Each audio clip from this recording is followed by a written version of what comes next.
3X manolotra anao ny vaovao.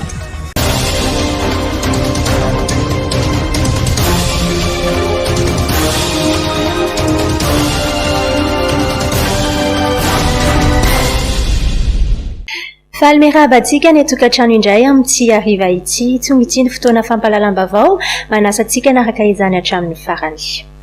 Nisy ny fivoriana azony be sy ny maro natrehana teo anivon'ny antenimierandola omaly.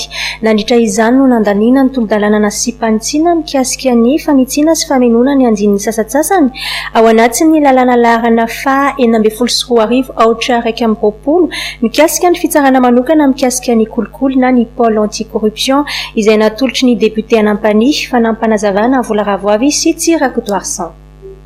Lany nasipantsina omaly talata 20 jona 2024 teny amin'ny antenimierandola nandritra ny fivoriana azony be sy ny maro natrehana ny tolo-dalàna laharana voalohany 20 barapl mikasika ny fantsina sy famenona ny andininy antsasatsasany ao anatin'ny lalàna laharana 9 mikasika ny fitsarana manokana misana ny kolikoly na ny pôle anticorruption natolotry ny député nampany Kerson Idéalson.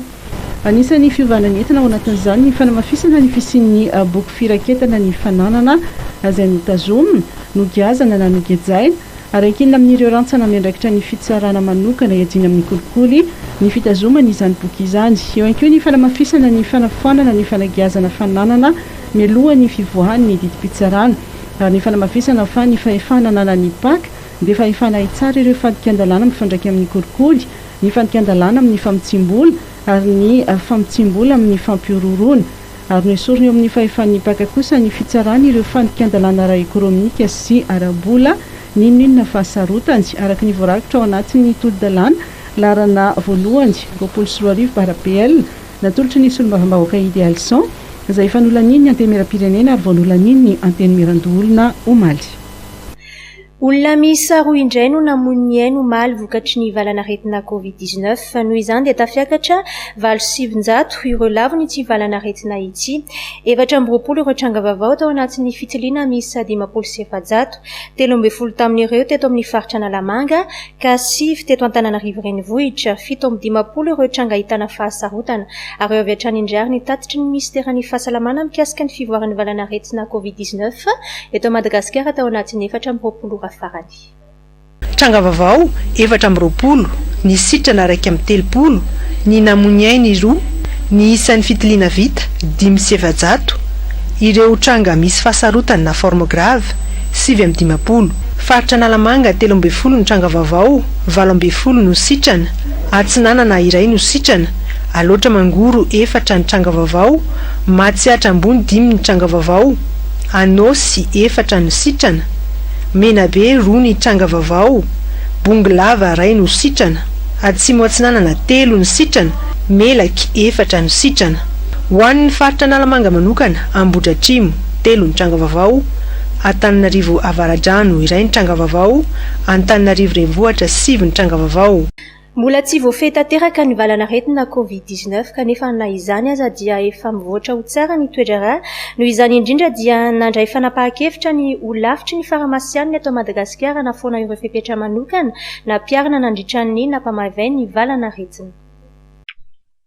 Tsy voatery ho tohizany intsony ireo fepetra manokana na piarina nandritry ny nampamavay ny ady amin'ny valanaretina Covid-19 makasika indrindra ny ora fisokafan'ireo farmasia, ny fisokafan'ireo garde ary ny fampitoviana ny vidin'ny fanafody araka ny fomba fijery ny olavitry ny farmasiana eto Madagasikara. Noho izany indrindra dia niantso ireo mpandraharaha rehetra eto amin'ity sehatra ity manerana Madagasikara ny olavitra mba hamerenana milomany ny fomba fiasan'izy ireo. Noraisiny izao fanapahan-kevitra izao manoloana ny fahitana fa mihena ny isan'ireo olona voan'ny Covid-19 ary mihena toy izany ihany koa ny fidirana hôpitaly sy fanatonana mpitsabo noho ity valanaretina ity. Na izany aza dia mbola tsy foana tanteraka ny valanaretina hoy ny olavitra ka tokony ho mailo hatrany ny rehetra. Miantso ireo farmasiana rehetra ny olavitra mba hihetsika hatrany ary iaino ny filan'ireo mpanjifa mba ahafana mamaly izany araka ny tokony ho izy. manoloana ny fitakiana nataon'ireo mpiasan'ny fahasalamana izay nikarakara ireo marary voan'ny valanaretina covid-19 dia nilaza ireo tompon'andraikitra fa andalana amin'ny fikarakarana ny famohana ireo tampokaramana ireo mpiasan'ny fahasalamana ireo izay niasa teo anivon'ny CTC19 ireo hotely navadika ho hopitaly noresahana manokana ihany koa ny mikasika nytio ny asan'ireo mpiasan'ny fahasalamana ireo. Manoloana ilay hetsika nataon'ny mpiara-miasa teny amin'ny CTC sy teny amin'ny hôpital hotel izay Tanamaly dia mety angamba raha mitondra izao fanazavana izao eto amin'ny anivon'ny ministèren'ny fahasalamam-bahoaka mba ampilamina ny sabovora ny asantsika tsirairay avy ihany mikasika ilay tambon-karama. Ny taratasy mikasika an'io dia misy entana tohatra maromaro ngalovana. Ny voalohany dia amin'ilay listan'ilay olona izay rekritena aloha voalohany amin'ilay anarana da matetika dia misy diso ny anaran'ny olona ao anatin'ilay taratasy ny document omena. Ny olana iray faharoa dia eo amin'ny ilay pièce izay nomena tamin'ny nanaovana ilay recrutement ilay olona. Dia ny olana iray fahatelo dia ny fiche de présence izay tsy mifanaraka indraindray amin'ny olona tena tonga miasa eny amin'ireny centre ireny sy ny lista ao anatin'ny nomeny ny fanjakana. Izay ny olana iray voalohany. Nefa io zany amin'izao fotoana dia efa azo lazaina fa efa milamina tanteraka. Ary ny taratasy fikarakarana fandaovana ireo tampokarama dia efa miroso dia miroso tokoa any amin'ny an-tanany tohatra rehetra izay tokony hikarakara azy satria tsy ministera fahasalamana irery ihany no mikarakara io resaka tampokarama io fa ministera maromaro no misahana izay taratasy izay. Lafiny iray faharoa hoe efa mikatona ny CTC sy ny hôpital hotel dia mifantaniana mitsaintsika tsirairay dia hoe makaiza ireto mpiasa izay niasa teny amin'ny CTC sy ny hôpital hotel ireto. Ny contrat izay nifanaovantsika dia heritaona no ampiasain'ny ministera fahasalamana atsika. Izany hoe rehefa mikatona ny CTC sy ny hôpital hotel dia ho alefa eny amin'ireo hôpitaly mpanjakana rehetra izany ireo ankizy ireo na eny amin'ny CHU na eny amin'ny CHRR na eny amin'ny CSB dia aokotsika tsy isavorivory mikasika an'izay fa eo am-pandaminana an'izay note d'affectation izay ny ataon'ny ministère amin'izao fotoana izao. La fête nationale brille de mille feux chez Batimax. Du 7 au 30 juin, Les remises explosent sur tous nos rayons. 5 à 70% dans nos magasins Anjar et Tsaralalan. Pour tout achat supérieur à 2 millions d'ariages, Une boîte de masques offerte. des goodies pour tout achat en ligne de plus de 300 000 ariages. Ce n'est pas tout. 10 bons d'achat de 800 000 ariages à gagner. Rendez-vous dans nos magasins et sur notre site web www.batimax-mada.com. Tirage le 1er juillet à 12h. Batimax, la qualité au meilleur prix. Ho fankalazana amin'ny fetim-pirenena malagasy aho Tia ny tanindrazako. tia ny fandrosoana asehoany fitiava-tanindrazana asandrato ny firenena atsangano ny faniva manomboka an'io malagasy aho Tia ny tanindrazako. tia ny fandrosoana. Niaran'ny fanasazian'ny polisy ny taxi B112 izay nandratra olona teny Ambohibao, nisy ny fanolorana maro-boninahitra ho an'ireo folo alin-dahy malagasy ny sasivy sy ireo teratany frantsay. Andeha arahantsika ao anatin'ny vaovao tapatapany indray ary ny anjinjiny momba izany. Mpamily sy mpamily mpanampy amin'ny taxi B zotra 112 no samborin'ny polisy nampidirina foliara kosa ilay fiara. Io no fandraisana andraikitra nataon'ny polisy tao aorian'ny Trangasio teny amin'ny Are Ambohibao. Tovovavy iray no naratra raha iny zidina ny fiara fitanterana iny. Mbola tsy tafidina akory mantsy ity tovovavy ity no nandeha ilay taxi B ka izay no antony nampianjera azy. Na dia hitan'ilay receveur azy ny nanjoy ilay tovovavy dia tsy mijano izy fa mbola nanohy ny diany ilay fiara teny Akazomanga no tratra ny polisy ny fiara izany. Filoha malagasy misy asivy no nitolorana ny médaille de bronze de la défense française ary teratany frantsay telo no nitolorana ny mari-boninahim-pirenena. Isan'izany ny tompon'andraikitry ny fiarovana eo anivon'ny Masivo frantsay izay andohany Madagasikara afaka fotoana fohy. Ny fanehoana ny fandrosoan'ny fiara-miasa eo amin'ny rotonda dia nisy izay fanolorana mari-boninahitra teo amin'ny mpisehatra izay. Teratany vahiny iray 140 taona no voasambotry ny polisy tetsy Analamahitsy tao amin'ny trano fonenany noho ny fambolena sy fivarotana zava-mahadomelina. Irony rongony atao hoe skonka irony no amidiny ary any amin'ny faritra Ambatobe sy Analamahitsy iny no ivarotany entana izay amidiny 4 ariary ny grama. Tafiditra ao anatin'ny ezaka ataon'ny polisy miady amin'ny zava-mahadomelina moa izao hetsika izao. Rongony lena 7 sy 4 fototra, rongony maina 70 taona, Vondrongonjy 5 kilao no nidorana tany Analabe Ambanja. Olona 17 voaroy tamin'ity raharaha rongony ity. Hetsika nataon'ny groupement ny gendarmeriany Diana tao anatin'ny faritra Analabe ao anatin'ny distrikana Ambanja sy Ambilobe nanomboka ny 4 ny volana Jona ka hatramin'ny 20 ny volana Jona lasa teo no nazahoany izao vokatra izao. Filaran-tany teo amin'ny 2.20 hektara teo no namboleny ireo mpanao trafika ny rongonjy. Nahitana basy vita gasy ihany koa tamin'ireo andian'olona misy 17 mpamboly rongony teny an-toerana ka nirota amin'izy ireo dia tsy olona mpamongady.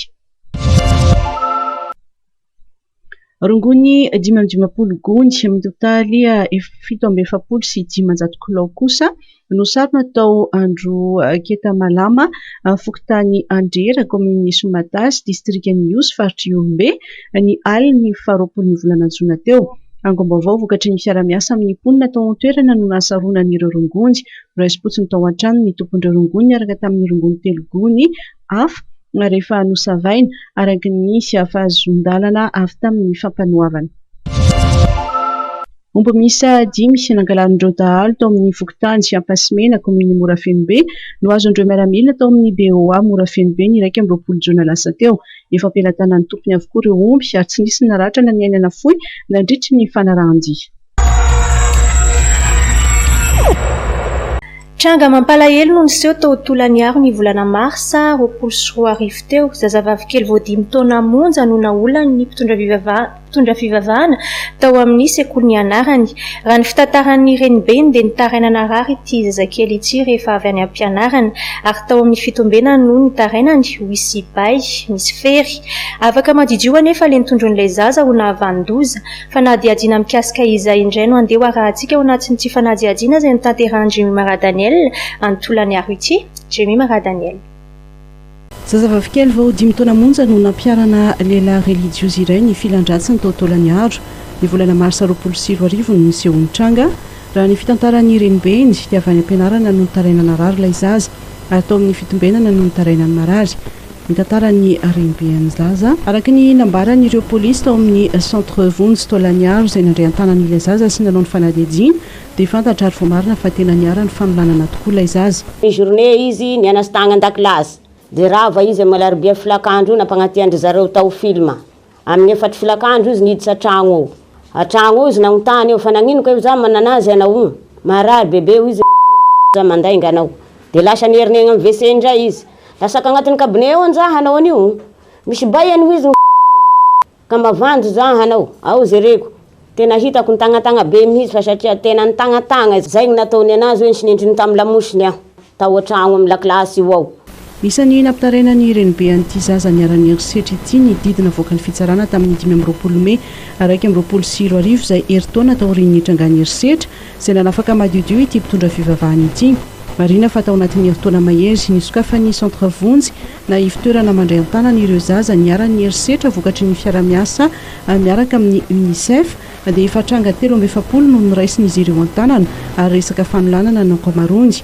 Misy amin'izy ireo mihitsy aza no mitondra voga. Ny 3 hatramin'ny 17 taona eo zany ny taonany zaza izay nandalo teto dia ny acte moa zany dia violence sexuelle hoe rapport sexuel zany ny ankamaroany ny zaza izay niditra teto.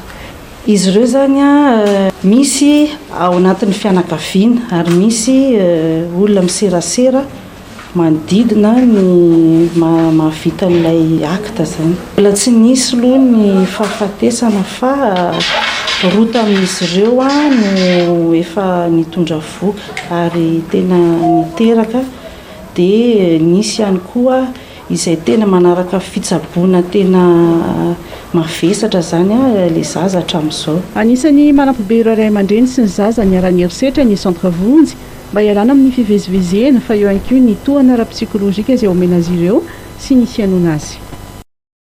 Isy ny komity ny fandriam-pahalemana ao amin'ny boriboritany faharoa iarovana ny mponina ao amin'ny faritra enina mafana ao amin'ny boriboritany. Noho izany dia nisy ny fiofanana izay niarahana tamin'ny solombavambahoaka ny boriboritany faharoa Lanto Rakotomanga sy ny avy eo amin'ny polisy pirenena ho an'ireo mpikambana eo anivon'ity komity ity. Vola Ravoavy sy Tsirakoto Arsan.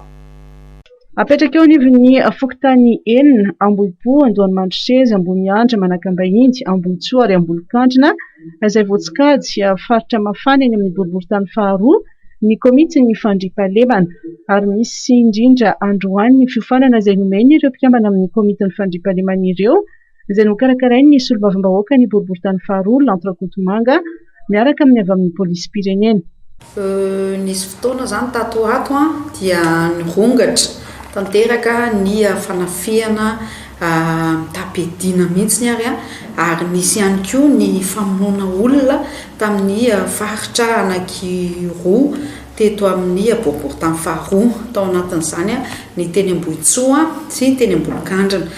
Dia nisy ny fiarah-miasa izay isorana ny ministry ny police nationale zany izay niara-nientana tamin'ny tena koa solombavam-bahoaka ny boriboritany faharoa amin'ny fanofanana an'ireo vatana lehilahy 520 isaky ny fokotany zany ao anatin'izay fokotany enina izay ahitana hoe mafana zany amin'izao fotoana izao. Fanombohana ihany moa zany fokotany anankenina io fa hoezahana mba ny fokotany rehetrarehetra mihitsy no ampanofanana sy amatsiana fitaovana ho an'ireny vao mera ny fandriampahalemana izay mipetraka eny anivon'ny fokotany ireny. Dia androany zany no nanaovana an'izay fampiofanana andro zareo izay ary ny polisy nationale no mampiofana andro zareo amin'izany ary misy ihany koa ny badge izay hozaraina mba ahafahan'ny olona zany manavaka hoe ity dia tena vao mera ny fandriampahalemana eto amin'ity fokotany misy antsika ity. Ao ny fampitaovana araka ny teniko teo ny gilet izay asiana soratra mihitsy hoe deuxième arrondissement vao mera ny fandriampahalemana ary ao ihany koa ny bâton, ny torche, ny sifflet sy izay hita hoe fitaovana ilaina zany amin'izany fiambenana sy fiarovana an'izay fandriampahalemana izay. Araka fanazavana tsy jano amin'ny fokotany enina fa apetraka manerana ny fokotany 420 ao anatin'ny boriboritany faharoa ny komity ny fandriampahalemana mba ahafahan'ireo mponina miaina ao anatin'ny filaminana sy ny fandriampahalemana. Nandeha teo aza ny ezaka samihafa izay nataon'ny fitondram-panjakana manoloana ny coronavirus dia tsy adino fa nitoy ihany koa ny fanampiana ny faritra Antsimo izay hiarany tsy fanjari-tsakafo sy ny kere amin'izao fotoana izao. Ny andindiny avy hatrany Claudia Rasolson. Mitohy hatrany ny fanampiana ataon'ny fanjakana an'ireo olona tratran'ny kere any amin'ny tapany Atsimo nosy amin'ny alalan'ny fanampiana ara-tsakafo ny Caravane du Sud mandra-pipetrahan'ireo vahaolana maharitra. Tokantrano marefo avy amin'ny komina Tanandava Atsimo sy Ambazoa no nisitraka izany farany teo. Fizarana vary sy fotoana eo moa zany no tanterahana teto dia misy tsaramaso sy menaka izay nizaraina niaraka tamin'ny CCOK. Ahafahantsika zany manohy ny ezaka ataon'ny fitondram-panjakana izay tarihan'ny filoham-pirenena Antonio Rajoelina sy ny gouvernement amin'ny fanavotana sy fanampiana an'ireo marefo mandrapipetraka ireo tetikasa izay ingeda be lana vahaolana maritra amin'ity kerety. Faly zahay fa vonjy miareo sakafo ireo matetika fa maty fa miantona ranorany tsy avy tsy manambola zahay nde te avy nany tsy manambola havily ay voambola. Nanomboka nisy ny rotsakorana tsikelikely tany amin'ny faritra Atsimo dia manararoatra mamboly ireo mponina ao amin'ny komina Andranobory distrikan'ny Tolagnaro mba hialana amin'ny kere. Zao izy vao nisy ranonora madinidiny kely amin'izao izy vao zay nanambola ny vilita ta zany rafy bageda zay zany vao afaka amboleny hananjao ka ny bageda ataosika 3 vola agny zany vao vita izy mamoly zany. Mitohy ihany koa any an-toerana ny fanampiana ara-tsakafo ataon'ny fitondram-panjakana. Na ny olona tena sahirana ao anatin'ny sahirana tokony hisitraka amin'ity sakafo ity. Misy fepetra nafanana navaka an'izay. Voalohany tokantrano misy olona 520 taona miakatra. Faharoa tokantrano misy ankizy 5 farafahakely. Ary fahatelo farany tokantrano izay hoe impiry mihinana izy isan'andro. Zay farany kely indrindra zany indray mpandeha mihinana isan'andro zay ny voasoratra tany amin'ny recensement dia zay no mahazo eto androany. 9 kilao isan-tokantrano le izy gony ray zany natao amin'ny tokantrano 2. Dia zay zavatra zay nareo ihany no manokatra azy rehefa avy eo, nareo ihany no mifampizara azy a rehefa avy eo. Ankoatry ny fanampiana ara-tsakafo dia nisitraka rano fisotro madio ihany koa ny mponina eny an-toerana vokatry ny fiara-miasa ny CCOK sy ny ministeran'ny rano. Betsaka ireo tetikasa ny filoham-pirenena izay efa tanteraka raha tsy ilaza fotsiny afa-tsy ny rokadiny arivo izay hotokanana raha ampitso, eo ihany koa ny Stade Barea. Manana andraikitra lehibe manoloana ny tetikasa samihafa moa ny DGPP na ny Direction Générale en charge des projets présidentiels fanazavana. Betsaka ny anjara didy tandrify ny tsirairay indrindra rehefa napetraka eto anivon'ny fiadinan'ny Repoblika izany hoe sapandrara misahana ny tetikasa ny filoham-pirenena izany satria na eo amin'ny ataoko hoe famolavolana na eo amin'ny fanaraha-maso indrindra ny fanamorana ny fanatanterahana azy ireny dia manana didy ny eto anivon'ny tetikasa ny filoham-pirenena amin'ny fiadinan'ny Repoblika mba hatanteraka azy ireny ho tena asa mivaingana sy azo refesina amin'ny hoe fiainan'ny mponina. Ny manatanteraka moa mazava ho azy fa manana tsika eo anivon'ny gouvernemanta reo sapandrara maro samihafa eo anivon'ny ministera ka tsy afitsika hivalaparina be loatra izany zavatra izany. Tsy hoe la ohatra dia mahitsika fa ny filoham-pirenena izay nanao veloranta mivoaka malagasy dia miezaka hoe hanoratra tantara tsaratsara kokotsika eo ny amin'ny sehatry ny fahasalamana manao tsika reny hôpitaly manara-penitra ny CSP isaky ny distrika na ny commune eo amin'ny sehatry ny maha-olombelona velariny amin'ny ankapobeny ohatra ny fanabeazana misy ny sekoly manara-penitra misy hatramin'ny lycée hatramin'ny universitaire azo hoe fa mipaka any amin'ny faritany sy ny district ary eo ny sehatry ny ataoko hoe amin'ny ankapobeny fododrafitrasa na ny lalam-pirenena zany na ny eo amin'ny sehatry ny fanatanjahantena satria andray ny laonositsika atsoatsy maro be tsy ho tataiko eto satria misokatiny indrindra kama no teneketo dia ny kianjany Barea itsy mahamasina izay horaisina amin'ny fomba ofisialy atsoatsy angambany amin'ny fankalazana ny fahabezoan-tenam-pirenena io dia fa mety mba hanovana ny matso fa misy koa ny lalana atsotsika hoe rocade diarivo izay amin'ny faefatra amby roapolo volana jona moa zany no daty no fidianana andraisana izany izany hoe ny filoham-pirenena izay tompony vina sy tompony asa no anao ny fandraisana an'izany ary ny ministera tompony andraikitra ihany koa izay ministera pia no nandateraka ny asa amin'izany dia mifanotrona izany sika rehetrarehetra. Anisan'ny manamora ny fikarakarana ny fahazahoan-dalana manorina trano ny logiciel Matak ampiasaina eny anivon'ny birao ny commune. Ny commune Antananarivo renivohitra miampy commune 9 manodidina no hisantatra izany. Maneho ny heviny momba izany ihany koa ny minisitra Adzo Andriananarivelo Tadibaovao Volaravoavy sy Tsirakoto Arsan. Entina namorana ny famoahana ny fahazoan-dalana norina trano no ampiasaina ny logiciel Matak eny anivon'ireo birao ny commune. Ny commune Antananarivo renivohitra miampy commune 9 manodidina no isantarana ny fampiasana ity fomba fiasa vaovao ity. Ary omaly teny amin'ny ministeran'ny fanajariana an-tany sy ny asa vaventy teny Anosy no nanolorana ireo fampitaovana ara informatika amin'ny fanindrinana izany.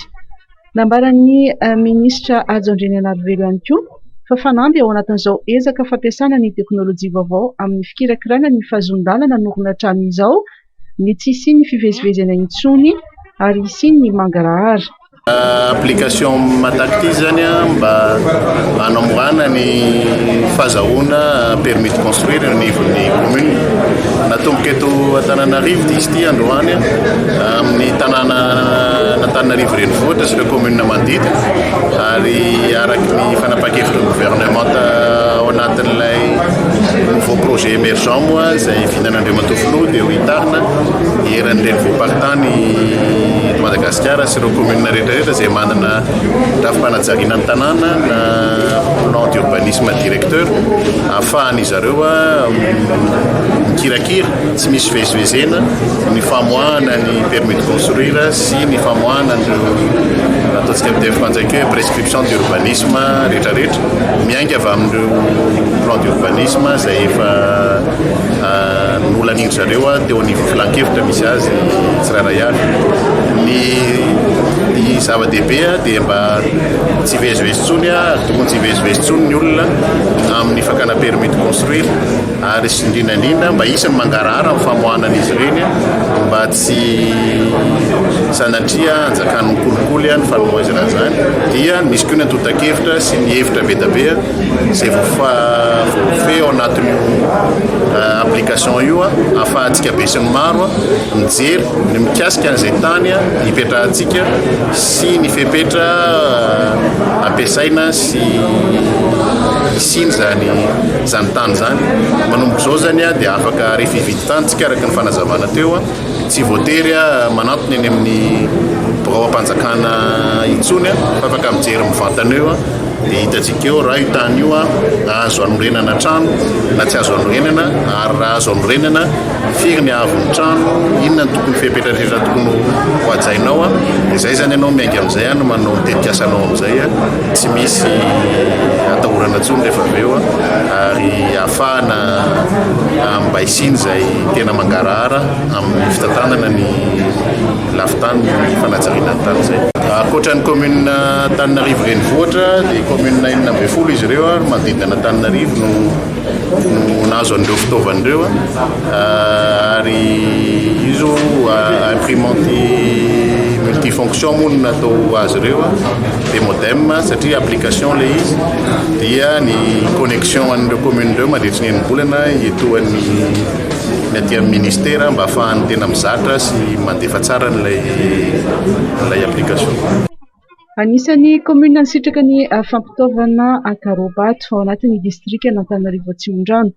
Nosoritany Bentanana Ramamensoa Erijato fa zava-dehibe ny fahazahoana izany. Ankoatra ny fikirakirana ny fahazon-dalana norana, betsaka araka ny nambara ny asa eo anivon'ny commune ilana ny fampiasana informatika. Betsaka ny tokony informatizena, anisan'izany ohatra reny fanaovana ny état civil reny eo anivon'ny commune, fa ao anatin'ireny ihany koa ny resaka fitantanana raconte eo anivon'ny commune izay ataontsika hoe mampiena ny fikarakirana ny fifanoloram-bola ao anatin'ny commune ary manafaingana ihany koa ny raharaham-panjakana rehetrarehetra dia anisan'ny mbola ilaina an'izay informatisation izay daholo zany. Raha ny fanazavana dia mbola hitatra amin'ny commune hafa ny ezaka amin'ny fampiasana ny logiciel tahaka amin'ny famoahana ny fahazon-dalana anorina trano. Nanambara ihany koa ny ministry ny fanajariana ny tany sy ny asa vaventy Ajo Andriananarivelo fa mandany vola tokoa ny resaka fanamboaran-dalana indrindra fa ny fanamboarana ny lalam-pirenena. Nanamafy ny tenany amin'ny tokony fanajana ny lalam-pirenena ho an'ireo izay mampiasa ny lalana vola ravoavy sy Tsirakotoarsan. Mila vola be ny fanamboaran-dalana indrindra ny lalam-pirenena izay efa betsaka no simba eto amintsika araka nambara ny ministry ny fanajariana ny tany sy ny asa vaventy Ajo Andriananarivelo. Nosoritany fa ilaina ny fandraisana andraikitry ny mpampiasa lalana amin'ny fanajana ny vesatry ny fiara entina mikajy ny lalam-pirenena misy.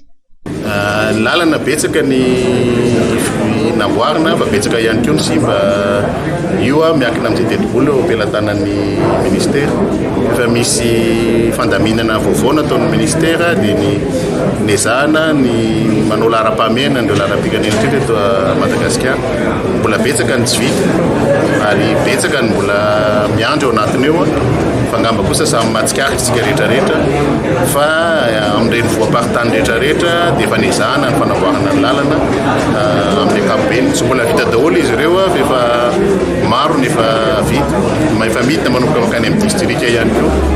Entina hikojakojana ny lalam-pirenena vao vita efa misy ihany koa amin'izao fotoana izao ny fomba fiasa vaovao entina eo anivon'ny ministeran'ny fanajariana ny tany sy ny asa vaventy.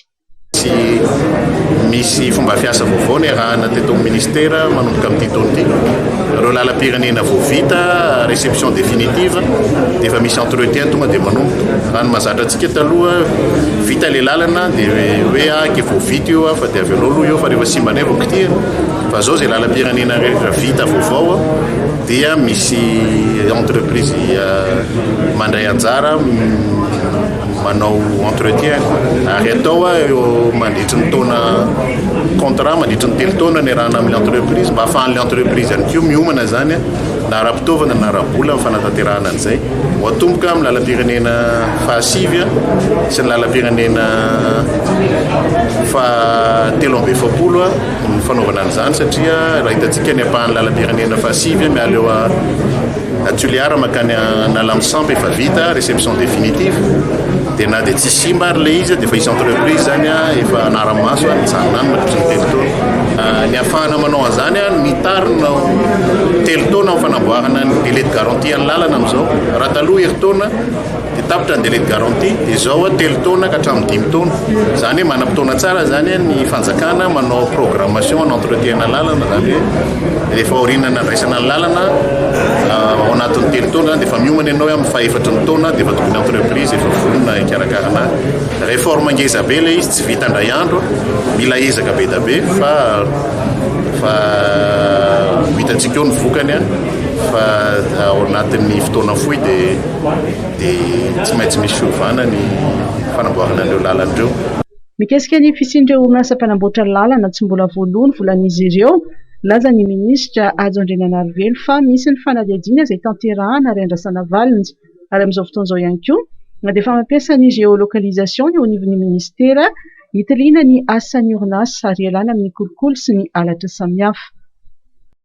Ilaina ny fanohanana ny asa tanana raha ny fanamarian'ny tale jeneraly ny asa tanana izay nisolo tenan'ny ministry ny varotra ny industria sy ny asa tanana omaly nandritry ny fanokafana ny hetsika kanton'ny Gasikara teny amin'ny zaridaina Antaninarenina Claudia Solson sy Mamra Samuel.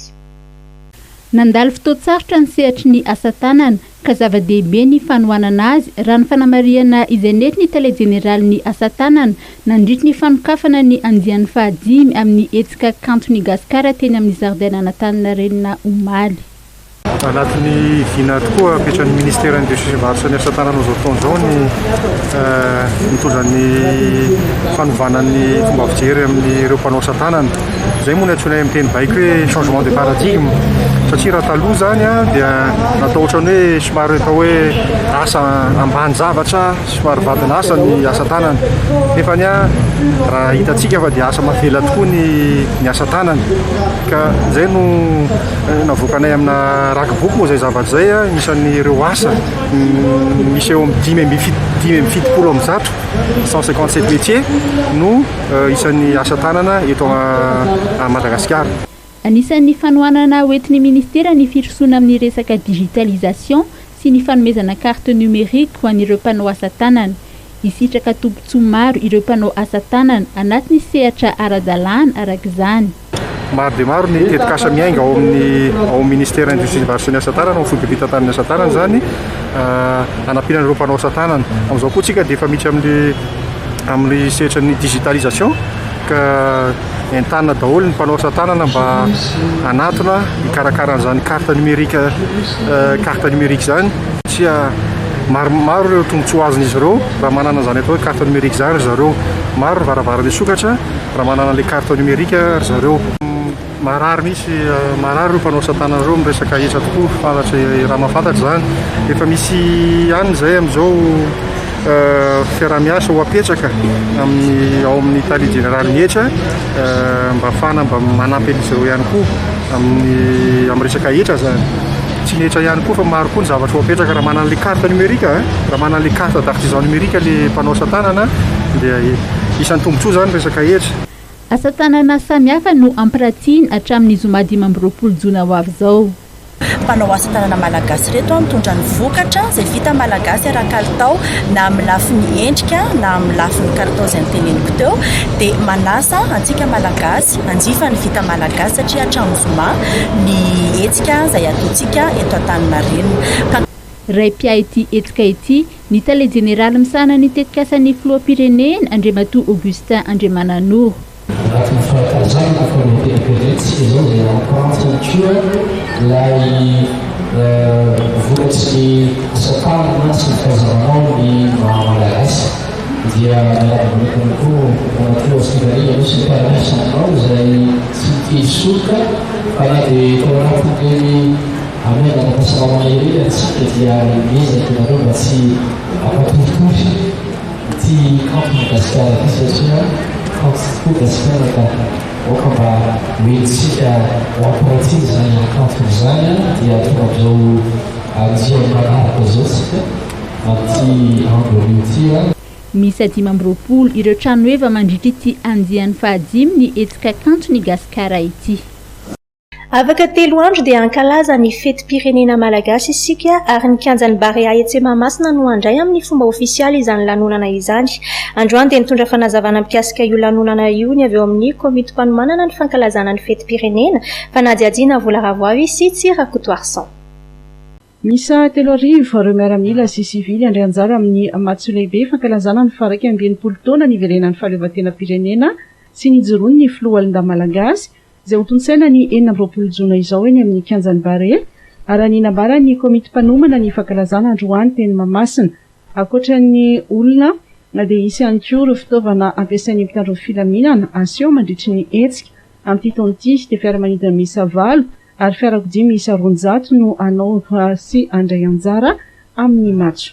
Dia amin'ny vavahadiny izay manaty Mamasina dia 5 ny sokatra.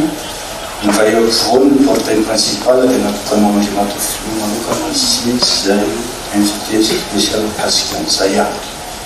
Ny vavahady faharoa fidirana entrée numéro 2 etsakaiky ny fidirana Sainte Famille sy ny entrée numéro 3 avy atsy amin'ny Befelantanana no fidirana ho an'ireo soly tena rehetra na avy amin'ny androm-panjakana isa tokony Folalinda senda tsy miankina soly tena mpiara-pirenena dia olona voasa manokana ka wakaty amin'ny tribune. Zay no fidirana ny vavahady faefatra sy fahefatra dia hôpital Zerbola, fahadimy dia employé des sports akaiky ny kianjan'ny kanto. Eo no fidirana koa akaiky ny ho an'ny olona izay ho any amin'ny gradin. Fa kosa ho an'ireo olona izay manakaiky koa ny anjara toerana izay resana rehefa eo amin'ny sisiny gradin anankiroa dia afaka mampiasa ny vavahady faharoa sy fahatelo izy ireo. Ny fanamariana zany dia izao hoe izara roa ho antsika rehetra izay nahazo ny fanasana manokana. Hiditra amin'ny vavahady faharoa sy fahatelo isika avy hatrany dia mihazo an'ilay plateforme ngezabe tohatra 20 metatra ekarana tafiditra ao amin'ny voalohany malalaka be ao. Hoan'ireo izay nahazo fanasana ka any amin'ny gradin tribune inférieur dia misy vavahady varavarana izy valo eo fa ny 5 miasa hidirana mamonjy ny toerana sahaza anao. Hoan'ireo ndray izay ampiasa ka nahazo ny fanasana manokana any amin'ny tribune supérieure dia mamonjy an'ireo tohatra anankienina miakatsy ny roa ianao dia mahazo koa n'ilay fidirana makany amin'ny gradin. Olo-pirenena hatrany amin'ny 2 alina no afaka anatrika ny matso etsy amin'ny kianjan'ny Barea ary tsy maintsy manana tapakila izay tsinjaraina ny ny boribory tanienina manomboka rampitso ary ho fitandronan'ny filaminana dia tsy tokony ho aven'ny Mamasina ireo izay tsy manana ny tapakila. Nanamafiny koa ny mpitandro filaminana fa tsy azo atao no mitondra zava-maranitra ary tsy azo atao no mampiasa drone mandritry ny lanonana ho tanterahany eny amin'ny kianjan'ny Barea.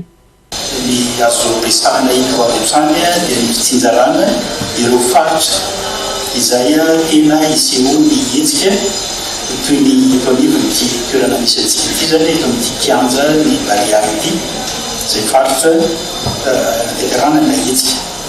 Faritra voalohany zany ary ny faharoa dia ny manodidina avy hatrany ity toerana ity ny velana zany dia misy ihany koa fepetra manokana mifanampiafy amin'izany ary ny faritra fahatelo dia ireo toerana izay ahitana ny toeram-pivarotana zany tsy voatero lavitra an'ity toerana ity akory fa ireo lalana ivezivezena na toerana ahitana olona maro amin'ireny fandraisana ireo fiara samihafa ireny dia misy fepetra manokana araka izany raisina mba ahafahantsika zany mivelona ihany anatrarana ny tanjona dia ny hiatrehana milaminana mpatoriana zany ny fetim-pirenena. Ny antony natonga an'izany fitsinjarana ny faritra izany dia ahafahana manatanteraka ny asa, ny tsinjarana ny andraikitra, ny fanandrify indrindra zany amin'ny toerana misy tsirairay avy ary ahafahana anatrarana ny tanjona izay voalaza teo aloha. anomboka amin'ny 3 ora sasany ny match ary any amin'ny 6 ora dia efa misokatra ny varavaran'ny Kanjany Bare. Ny komity mpanomana ny fankalazana ny faraiky ambin'ny 20 taona ny iverenan'ny fahaleovantena dia manentana sady ireo rehetra ho avy anatrika ny lanonana eny Mahamasina mba hanaraka ny fandaminana ary hikajy ny fotodrafitrasa izay vaovao ary moderna ao anatin'ny Kanjany Bare. Naneho ny heviny mikasika ny toetra iray eto Madagasikara taorian'ny nazahoana ny fahaleovantena izay 20 taona lasa izay ny mpamakafaka politika Rakoto Sondani fanazavana avy hatrany eo amin'ny sariny Vola Ravoavy sy Tsy Rakoto Arsan. Ny famantarana rehetra amin'ny fahazahoana ny fahaleovantena dia efa azo ny Madagasikara hoy Rakoto Sondani saingy 20 taona taorian'ny fanambarana ny fiverenan'ny fahaleovantena dia mbola firenena sahirana ary maharitra indrindra eran-tany i Madagasikara noho ny mbola tsy fisian'ny politika miaro ny tombotsom-bahoaka. Tsika tamin'izay fotoana zany tadidio fotsiny fa na firenen-kafo na ny olona io tsy maintsy mitady foana ny intérêtny. Ny olana zany eto Madagasikara dia tsy ny fametrahana ny tombotsoa ho an'ny vahoaka ny tena lahara-pahamehana fa ny fametrahana ny tombotsoa na vondron'olona ireo na ny firenena avy any ivelany. Zay zavatra izay dia miainga amin'ny fitondram-panjakana mipetraka ka araka ny teneniko teo ny resaka fahaleovantena dia tadidio fa mipetraka daholo ireo institution antsika. Tsika ny manao ny lalàna ataontsika rehefa misy ny fanasana avy any ivelany dia ny firenena malagasy manana ny souveraineté an-tsara ao zany izay fahaleovantena zay. Fa matoa ny firenena malagasy mbola azo atao isa firenena faran'izay mahantra dia satria le tombotsoa hiaro ny hoentina ho an'ny vahoaka mihitsy tsy napetraka lahara-pahamehana ho an'izay fitondrana mifandimby teo fa dia tombotsoan'olombitsy na tombotsoan'ny firenena no matetika nambaran'ny Rakoto Sondani fa ilaina ny fametrahana politika sy rafitra mazava entina mpandrosoana ny toe-karena malagasy. Mitovy ihany dia zava-miseho satria resaka toe-karena ny resahana tadidio tsara fa mila politika mazava tsara, mila rafitra mazava tsara hoe inona marina moa no toe-karena tokony mba apiroborobo ny toe-karena eto Madagasikara. Mila petraka zany zay rafitra zay. Raha vao tsy mipetraka zay rafitra zay dia resaka asa vonjy tavanandro daholo no mipetsaka. Ny politika avy hoe tena anisan'ny Grenier de Madagasikara ve tsika tena anisan'ireo azo teo ahitana ny resaka vary, ny resaka ovy, ny resaka hoe mba hamatsy an'izany Afrika ray manontolo zany, mba hamatsy an'izany Seychelles, Maurice zany tsika manaraka amin'ny fenitra international. Napetraka ve zay politika zay? Napetraka ve ny resaka hoe ahoana ny fomba hanajarintsika ny resaka rano mba hanatsarana ny ekônomia itsika ve ny ekônomia atsika ve tena mifatoka amin'izany atao hoe resaka fizahan-tany zany. Ahoana ny resaka ekônomia atsika amin'ny resaka fitsandrahana renakibon'ny tany tena natao ho an'ny tombotsoan'ny daholo be ve ireo lalàna avoaka rehetrarehetra. Satria matetika ny lalàna mivoaka nanomboka tany amin'ny deuxième république dia subjectif foana ho ana tombotsoan'ny olona na ho ana tombotsoana orinasa matetika ny lalàna mivoaka fa tsy natao ana tombotsoan'ny vahoaka malagasy. Zay zavatra zay zany mahatonga ilay toe-karentsika io moa tsisy afa-tsy ny chiffre no milaza anazy ny firenena mikambana namoaka foana fa isan'ny firenena faran'izay mahandro Madagasikara ary mbola tsy nety mivoatra mihitsy zay zavatra zay na inona fotodrafitrasa tsangatsika na natao goavana be mitovy amin'ny any ivelany na inona fotodrafitrasa misy na nanao lalana ary tsika dia mbola isan'ny firenena faran'izay mahandra foana le firenena satria nahoana satria tsy mipetraka hoe inona ny fanatsarana ho an'ny tombotsoa iraisan'ny rehetrarehetra. Rakoto Sondani izay manamafy ny tokony isian'ny politika mazava entiny fanjakana manarina ny toe-karena aorian'ny krizy ara-pahasalamana noho ny Covid-19. Nisehoana Sakoroka Voamaraina TCB Oririka androany maraina vokatry ny fisavotany ireo mpivarotra Panjinjary hividy ireny kilalao laser ireny mpanadiadiana eo amin'ny sariny Norbert Rakoto Malala. Sakoroka Voamaraina TCB Oririka androany noho ny resaka kilalao laser. Tamin'ny 4 ora maraina dia efa filaharam-be teto anoloan'ny tranombarotra iray eto Beoririka hividy laser. Nambaran'ireo mpividy entana fa nampifilafilain'ilay tranombarotra mpamongady izy ireo ka niteraka izao korotana izao. Ankoatr'izay ny fanararotana teo amin'ny fampiakarana ny vidin'ilay kilalao laser.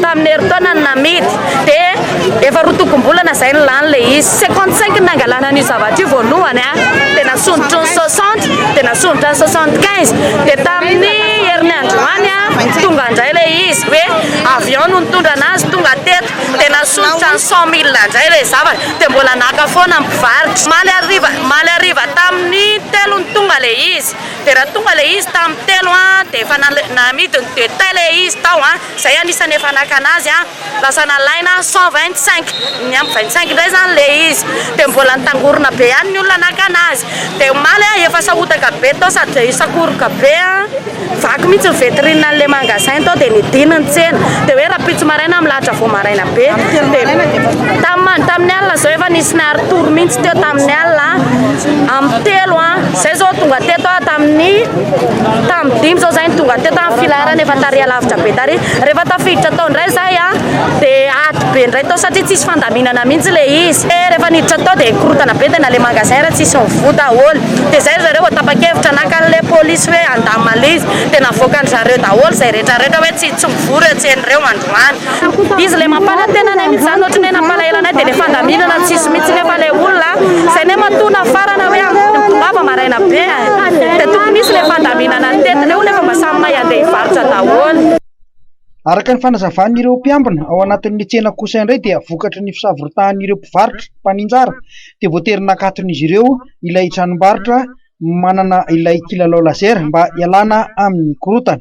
Be mpitady manko le lazera io nefa efa akaiko lany efa kely sisany ao dia zay zany le sakoroka nisy teto le entana zany vitsy le entana dia efa miferana zany hoe 10 isaky ny olona dia nefa raha ho zaraina amin'izay 10 isaky ny olona zay le izy dia tsy azo daholo le olona rehetrarehetra satria le entana efa épuisé zany efa akaiko lany dia zay ny zavatra ataona eto zany namoaka an'le olona dia nanalan'le mpanofa atao le locataire atao efa nesorina aloha zareo zany satria be loatra le mba hividena satria tsy le olona ray ihany mpanofa rehetrarehetra reo dia lasa tsy afaka misokatra le tsena afo. Ho an'ity mpivarotra iray ity kosa izay efa nahazo lazera omaly dia tafakatra lafo dia lafo ny vidiny kanefa dia mbola ifandrombahany mpividy hatrany. Io nalaina 175 zao ty dia amidy efatsalina na 5,700 dia ohatr'izay. Tamin'ny voalohany izy 65 aloha dia nisy 60 dia ity 75 arakarany ohatr'izay. Dia izy hoe tsy isy tsony zany dia niakatra le izy dia vao nanafatra tamin'ny roplanina zareo dia normal aloha tsy maintsy mba nampiakatra prise zany dia mba hoe mba tokony hoe samy mitady vola daholo dia mba samy mahazo. Tsy ela dia tonga teny toerana ny mpitandro ny filaminana nandamina ny savorivory tetsy Behoririka. Voatery nanakato-baravarana ihany koa ireo mpivarotra sasany no nitahotra ireo mpanararoatra. Natolotra n'Andriamatoa Fara avy any Fort Dauphin androany tetsy amin'ny Ibis Ankorondrano ny fiara vaovao. Loka goavana natolotry ny Airtel nandritry ny lalaoan'ny Airtel mandresy. Andriamatoa Edy Kapoko tale général ny Airtel no nitarika ny lanonana ary nandritra ny fandraisan'ny fitenenana nanambarany fa mitsinjo hatrany ireo mpiara-miasa amin'ny Airtel. Norbert Akotomalala. Natolotra n'Andriamatoa Fara avy any Fort Dauphin androany tetsy amin'ny Ibis Ankorondrano ny fiara vaovao. Loka goavana natolotry ny Airtel tamin'ilay lalao Airtel mandresy. Andriamatoa Edy Kapoko tale général ny Airtel no tarika ny lanonana nandritra ny fandraisan'ny fitenenana dia nambarany fa mitsinjo hatrany ireo mpiara-miasa amin'ny Airtel. Toute notre communauté des revendeurs et des partenaires parce que nous allons aujourd'hui concrétiser la promesse que nous avons faite depuis longtemps lorsqu'on a commencé avec la campagne Airtel Mangessi, où nous avions invité toutes les forces vives, désireuses de travailler avec nous pour nous accompagner dans ce merveilleux voyage et challenge que nous avons entrepris à Madagascar, où l'objectif est de couvrir le maximum de malgaches possible. Certains ont cru en nous et se sont associés à cette aventure avec nous. Et aujourd'hui, nous récompensons le meilleur gagnant de cette promotion Airtel Mangessi. Nanio ny afaliny ary ifara tamin'izao fandraiseny izao izay samba vao nahita n'Antananarivo. Tena hoe faly zany tena faly tena satria nahazo fiara zany mosy faly sambany feka zany nahazo amin'izay dia le fahatongavanako aloha tena le fanisa zany tsy nasinako izy tena mahafinaritra ny fandrany Airtel anaty tena misaotra ny ekipany Airtel rehetra zany na ny fasanasinaako izy mi zany ohatra amin'izao tsy nahazo fiara mipetraka amin'ny hôtel Ligue koa nandeha avion samba nandeha avion zany sinako izy tanàna na réserve tanà tena nanao toro misy zany Tsotra ny lalao RTL mpandresy hoy ny mpikarakara ary mbola itoy ny lalao izay karakarain'izy ireo fanomezana fahafahampon'ny mpanjifa. Ny lalao tsy farany efa mikarakara indray zay ny challenge manaraka ho antsika mpiara-mianatra dia manasa antsika anaraka ny vaovao zay ataon'ny RTL Madagasikara moa zany azontsika rahana eny amin'ny anamanjery rehetrarehetra eny dia azontsika jerena koa ao amin'ny page Facebook-ny RTL Madagasikara. Ankoatra ny fanolorana ny fiara dia notanterahana androany ihany koa ny fisarihana ny loka ahazoana fahana internet mifa ho an'ny faritra valo sy fahitalavitra écran plat telo ary motoscooter iray. Firenena sivy: Italie, Pays de Galles, Belgique, Danemark, Pays-Bas, Autriche, Suède, Croatie, Angleterre no efa fantatra fa tafita amin'ny dingana ampavalindalana amin'ny lalao edina ny tompon-dakan'ny Europe. Tady Bavao, Norbert Akotomalala. Firenena sivy: Italie, Pays de Galles, Belgique, Danemark, Pays-Bas, Autriche, Suède, Croatie, Angleterre no efa fantatra fa tafita amin'ny dingan'ny ampavalindalana eo amin'ny fedina ny tompon-dakan'ny Europe. Aorian'ny lalao an'io alina no fantatra ireo ambiny amen'ireo efa tafita. Ifampitana amin'ny Ronaldo sy Pepe, Karim Benzema sy Mbappé an'io alina. Ho an'ity feonan'ity